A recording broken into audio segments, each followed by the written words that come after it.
turned off the night we left. For the first time in years, I felt like I was home. But instead of a family, there were just memories of one.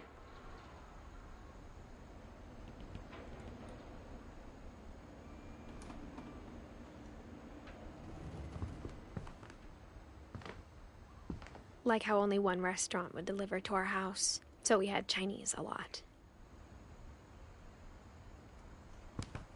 Or how after Louis started working at the cannery, we all got sick of eating salmon. Except our cat, Molly.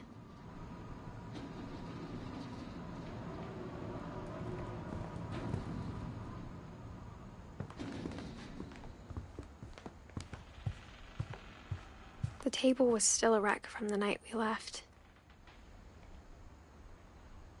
But sparing the furniture. Nothing in the house looked abnormal. There was just too much of it, like a smile with too many teeth. Even the fireplace had a story. Edie told me the bricks came from the original house, after it sank.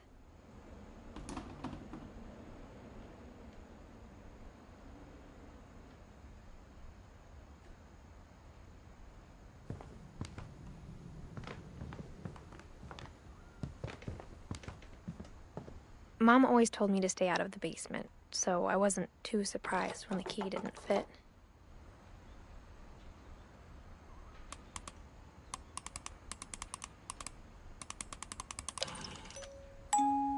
Great-Grandpa Sven built a music box for Barbara, along with the rest of the house.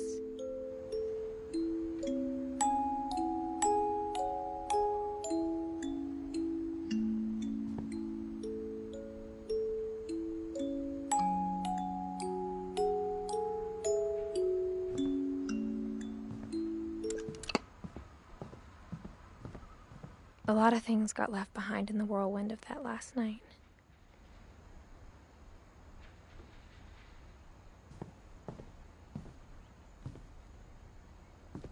After Milton disappeared, Mom sealed up all the bedrooms. Then Edie retaliated and drilled peepholes.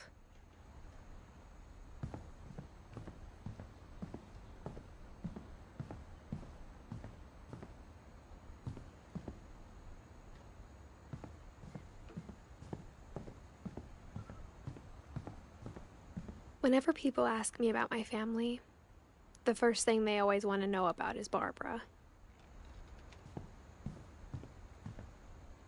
Edie's father, Odin, built the original house.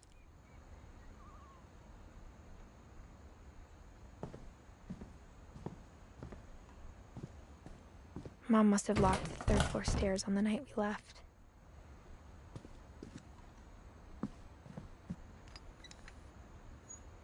Turns out, my mom was really good at keeping secrets. Now it was time to find out what my mom had been afraid of. From the paintings on the wall, it was clear my brother Milton had been here before me. Reading this, maybe it sounds like I had a plan.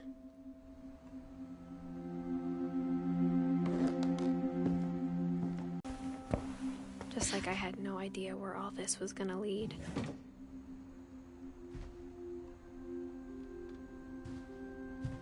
I grew up looking at Molly's room through the peephole. Molly's gerbil had a tiny bedroom with its own even tinier gerbil cage.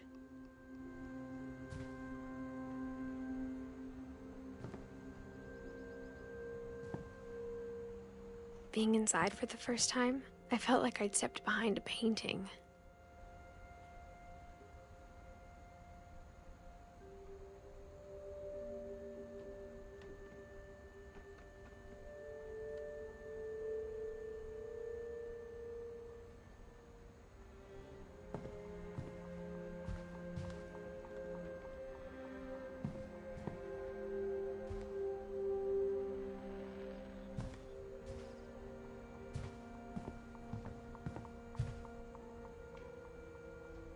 I got the sense Edie had spent a lot of time here, before my mom sealed the doors.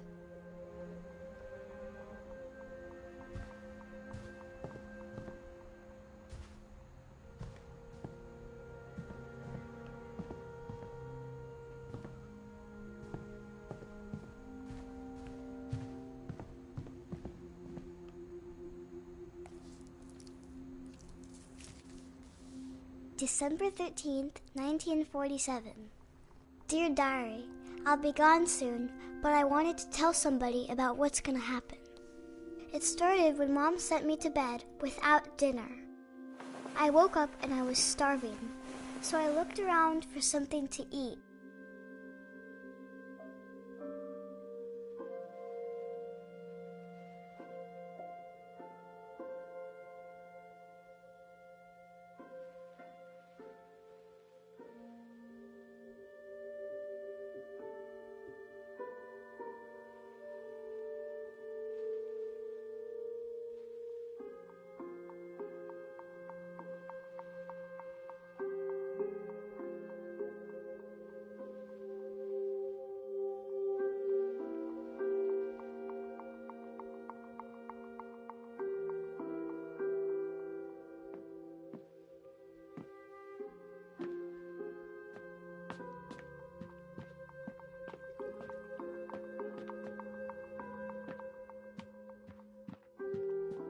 The gerbil food was dry, but I didn't mind it.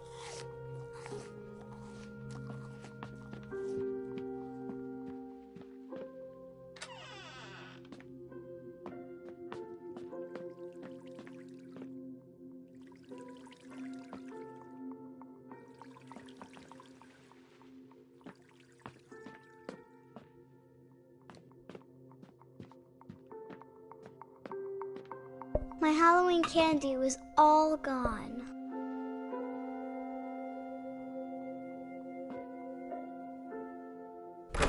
Mom, can I come out now? Sweetheart, it's late. Go to sleep.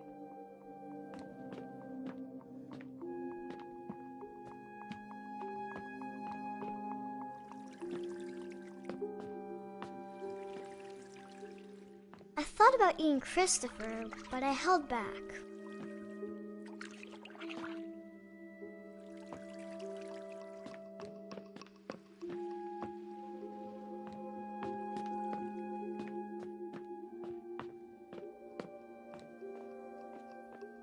I ate a lot of things that night.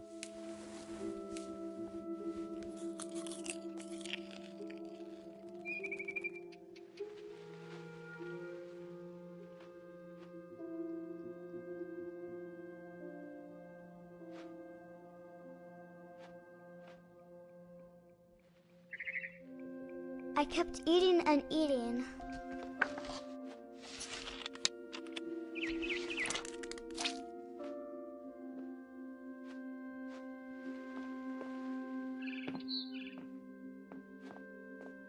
Then I heard chirping outside my window. It was a barn swallow going back to her nest. I reached out for her.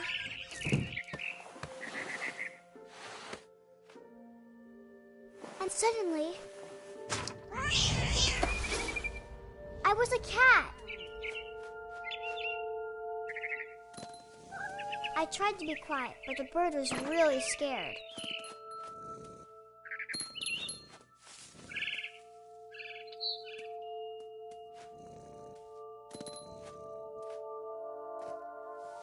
Mom and Dad didn't even look at me.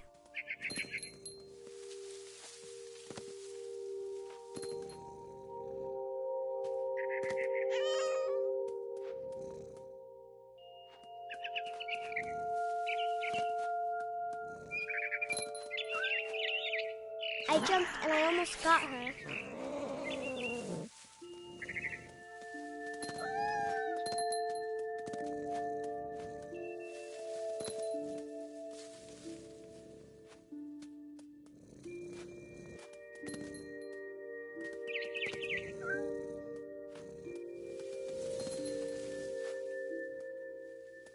I could tell she was getting really tired.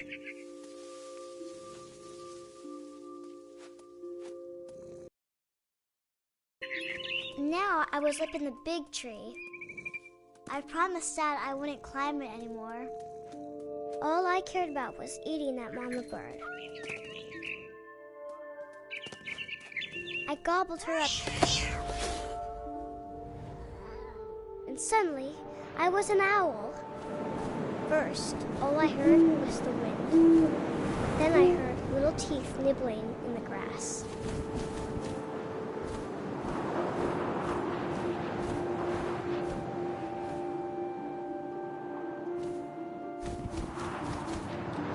Rabbits.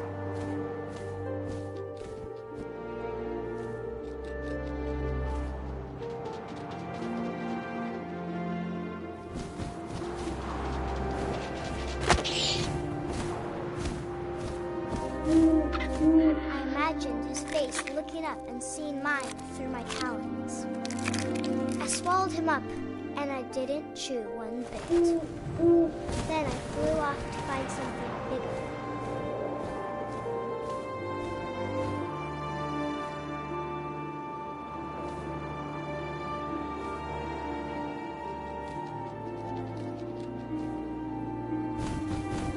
A mama rabbit.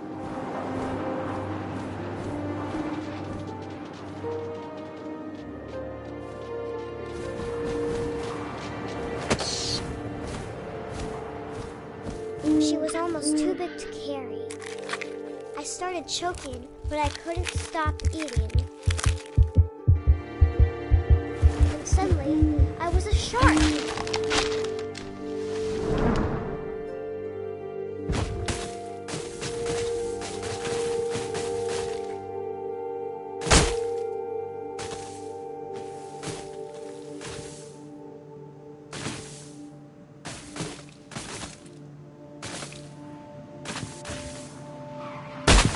I rolled off a cliff and into the ocean. Now, I was hungrier than ever.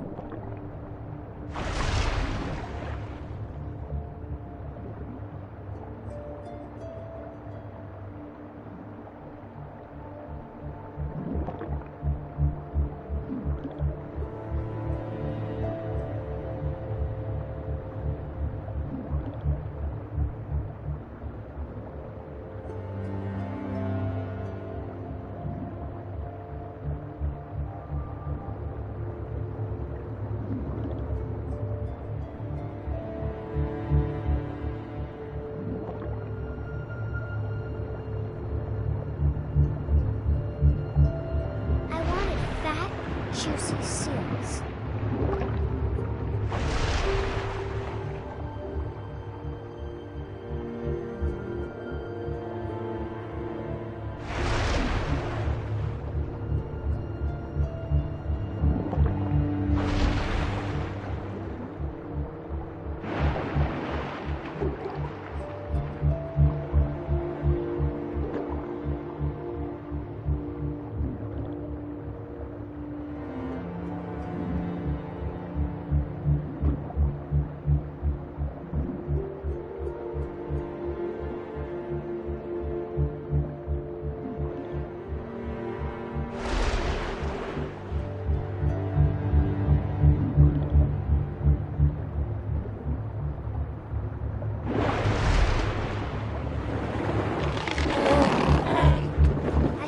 Her flipper, and it tasted really good.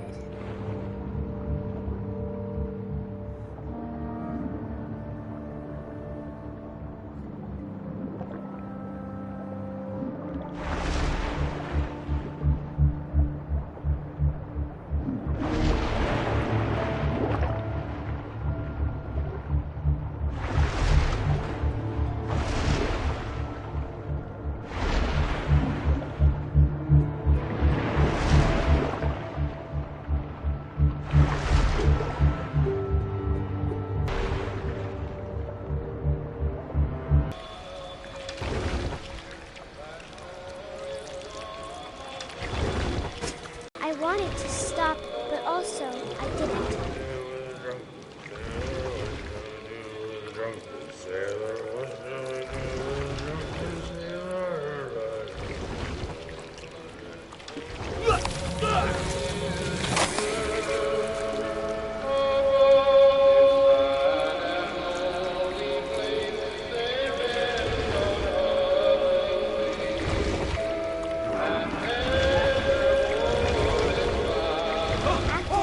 Passenger, I was still hungry.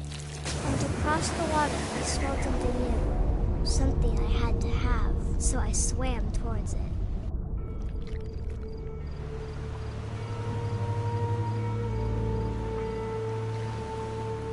I slithered onto the sand, and the good smell went into an old pipe.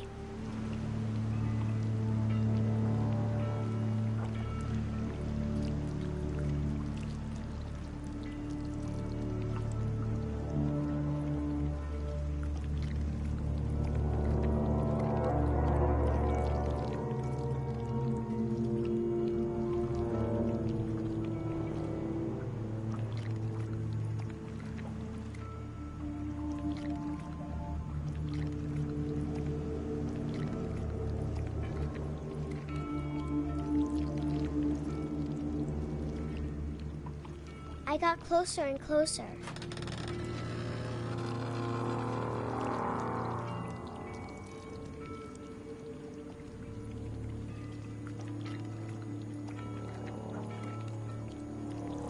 All of my stomach started growling. And suddenly, I was me again. I held my breath for a long time, but I couldn't hear anything. I think it's waiting for me to fall asleep. But it's not going to wait much longer. It needs to feed, and we both know I will be delicious.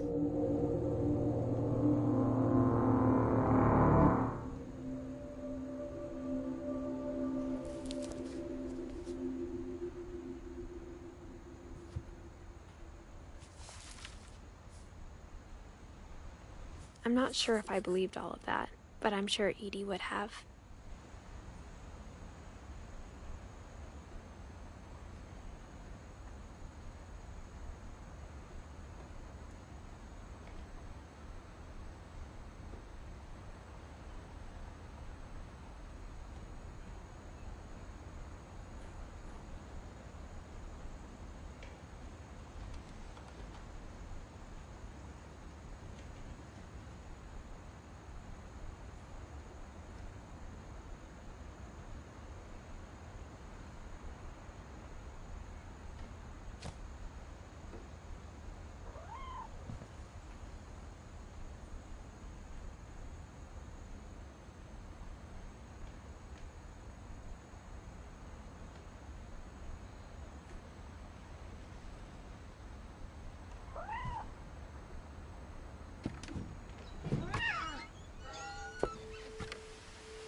This will be obvious later, but my mom never told me any of these stories. Edie would have, but Mom didn't like bringing up the past. Though, when we adopted a stray kitten, she was the one who named it Molly. I spent a lot of time in Great-Grandma Edie's room. Her room was like a museum. For 500 years, the Finches have been famous throughout Norway for their fortune and misfortune.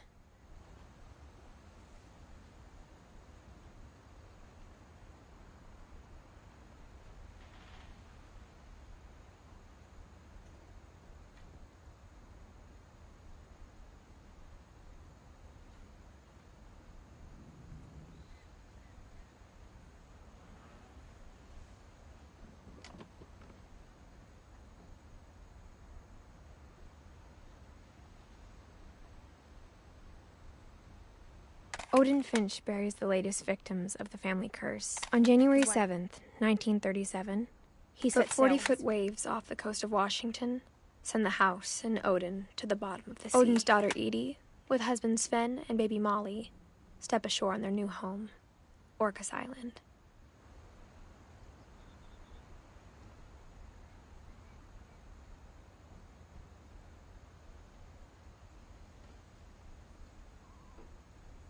Odin Finch is the first to be buried in the new family cemetery. His daughter Edie is already dreaming of a new Finch house.